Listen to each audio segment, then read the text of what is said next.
உலகில் வாழக்கூடிய தமிழ் நெஞ்சங்களுக்கு வணக்கம். டுடே ஸ்போக்கன் இங்கிலீஷில் நம்ம என்ன பார்க்க போகிறோம்னா, கிளாஸ் ரூமில் நம்ம பேசக்கூடிய சிறு சிறு வார்த்தைகள். Why didn't you come yesterday? நேற்று ஏன் நீ வரவில்லை? Submit your notebooks.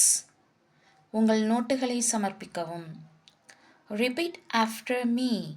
நான் சொன்ன பிறகு திரும்ப சொல். You may come in. நீ உள்ளே வரலாம். Come one by one. ஒவ்வொருவராக வாருங்கள். What have you written here? நீ இங்கே என்ன எழுதியிருக்க? Do you have any questions?